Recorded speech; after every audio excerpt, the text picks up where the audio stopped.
Hi అండి, అందరు ఎలా ఉన్నారు? నేను మీ కిరణ్ చంద్ర, ఆస్ట్రోన్యూమరాలజిస్ట్. ఒకే రాశికి చెందినవారు ఇంట్లో ఇద్దరు కానీ ముగ్గురు కానీ ఉన్నట్లయితే మీకు అనేక సమస్యలు వచ్చే అవకాశం ఉంది.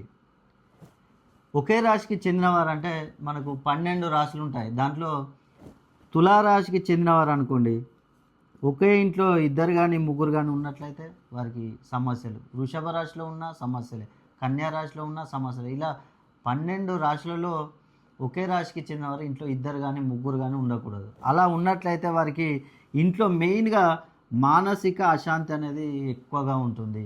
చాలా ప్రాబ్లమ్స్ ఉంటాయి.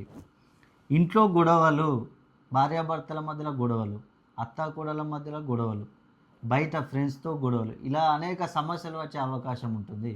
అదేవిధంగా మీరు ఎంత డబ్బు సంపాదించినా కూడా ఎంతైనా కష్టపడండి, సంపాదించండి, డబ్బు అనేది నిలవదు, నీళ్ళలా ఖర్చు అయిపోతూ ఉంటుంది. మీరు ఎంతైనా సంపాదించండి.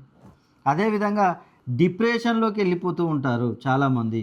అలాంటి సమస్య కూడా ఉంటుంది. ముఖ్యంగా వీరిపై నరదృష్టి ఎక్కువగా ఉండే అవకాశం.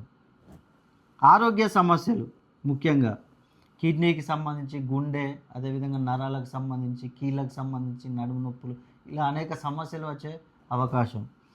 పనులు ఆలస్యం అవుతూ ఉంటాయి. మీరు ఏ పనులు అనుకున్నా కూడా, ఏ పని చేయాలనుకున్నా మొదలుపెట్టినా కూడా అది ఆలస్యం అవుతూ ఉంటాయి. కాబట్టి ఇలాంటి సమస్యలన్నీ మొత్తం ఒకే రాశికి చెందిన వారు ఇంట్లో ఇద్దరు కానీ ముగ్గురు కానీ ఉన్నట్లయితే ఈ సమస్యలు వస్తూ ఉంటాయి. కాబట్టి ఈ సమస్యలన్నింటికి పరిష్కారం ఏంటి గురువుగారు అని మీరు అంటూ ఉంటారు. కాబట్టి ఈ సమస్యలన్నింటికి పరిష్కారం ఏంటంటే నేను పరిహారాలు చెప్తాను.